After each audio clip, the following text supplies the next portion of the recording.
എൻ്റെ ശരീരത്തിൽ പ്രത്യേകിച്ച് എൻ്റെ സ്കിൻ ഫോൾഡുകളിലെല്ലാം, അതായത് നമ്മുടെ മടക്കുകൾ വരുന്നിടത്ത്, കൈയുടെ മുട്ടിൻ്റെ അവിടെ, ബ്രസ്റ്റിൽ, വയറിൽ, കഴുത്തിൻ്റെ ഇവിടെ, ചെവിയുടെ മടക്കുകളിൽ, ഇവിടെ എല്ലാം എനിക്ക് മുറിവുകൾ, ചൊറിച്ചിൽ, വെള്ളം വരുന്ന അവസ്ഥ, അങ്ങനെ അസഹ്യമായിരുന്നു. കുളിക്കാൻ പറ്റില്ല, കുളിച്ചാൽ എനിക്ക് ഭയങ്കര നീറ്റലാണ്. കരഞ്ഞുകൊണ്ട് കുളിച്ച ദിവസങ്ങളുണ്ട്, കുളിക്കാൻ പേടിയായ ദിവസങ്ങളുണ്ട്. പിന്നെ പുറത്തിറങ്ങാൻ പറ്റില്ല, ചൊറിഞ്ഞ് അവിടെ ഫുൾ പിഗ്മെൻറ്റേഷൻ വരും, കറുത്ത പാടാണ്. അങ്ങനെ തീരെ കോൺഫിഡൻസൊക്കെ കുറഞ്ഞ് വല്ലാത്തൊരവസ്ഥയായിരുന്നു. അങ്ങനെയാണ് ഞാൻ ട്രീറ്റ്മെൻറ്റ് ഒരുപാട് എടുത്തു. ഞാൻ BSc നഴ്സിംഗ് വിദ്യാർത്ഥിയാണ്.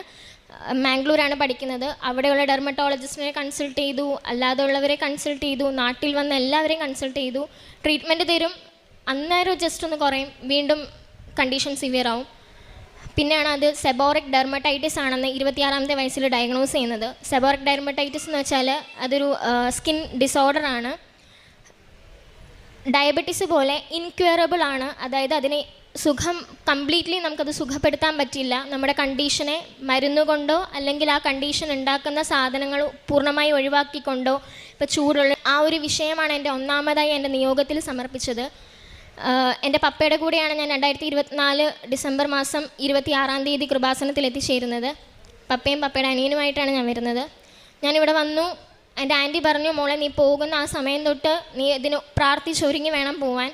അവിടെ പോയി മാതാവിനെ കൈ കിട്ടണമെന്ന് പ്രാർത്ഥിക്കണം, നീ പോകണം, മാതാവിനോട് കരഞ്ഞ് ചോദിച്ച് വാങ്ങിച്ചോണം, മാതാവ് തരുമെന്ന് പറഞ്ഞു. ഞാനിവിടെ വന്നു. ഇവിടെ വന്നപ്പോഴേ എനിക്ക് മുല്ലപ്പൂവിൻ്റെ സുഗന്ധം കിട്ടി. ഉടമ്പടിയിലെ എല്ലാ പ്രൊസീജിയറും പൂർത്തിയാക്കി അച്ഛൻ്റെ ക്ലാസ് അറ്റൻഡ് ചെയ്യാൻ വേണ്ടി ക്ലാസ്സിലിരുന്നു. അപ്പോഴാണ് എനിക്ക് സുഗന്ധാഭിഷേകം ലഭിക്കുന്നത്. ഉടമ്പടി തൈലം കൈ കിട്ടി. അപ്പോഴെല്ലാം എൻ്റെ കയ്യിൽ, എൻ്റെ 2 കൈയുടെ മുട്ടിൻ്റെ അവിടെയും പൊട്ടി പാടാണ്, മുറിവുണ്ട്, വെള്ളം ഒലിക്കുന്നുണ്ട്, എനിക്ക് നീറ്റലുണ്ട്. വിയർക്കുമ്പോഴൊക്കെ നല്ല നീറ്റലാണ് ആ മുറിവിനൊക്കെ.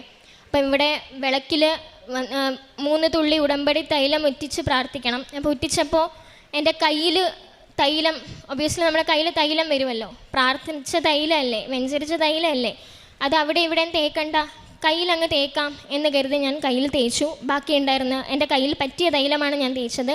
മാതാവിനോട് ഞാനിവിടെ കരഞ്ഞ് പ്രാർത്ഥിച്ചു. ഞാൻ അവിടെ നിന്ന് ഇറങ്ങി.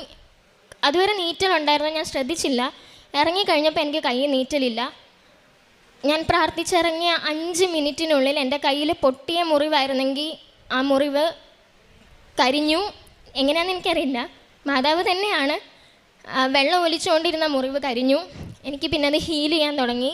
വിത്തിൻ 5 മിനിറ്റ്സ് എൻ്റെ പൊട്ടിയ ആ മുറിവുകളെല്ലാം കരിഞ്ഞു. അമ്മ മാതാവിന് 1000 നന്ദി.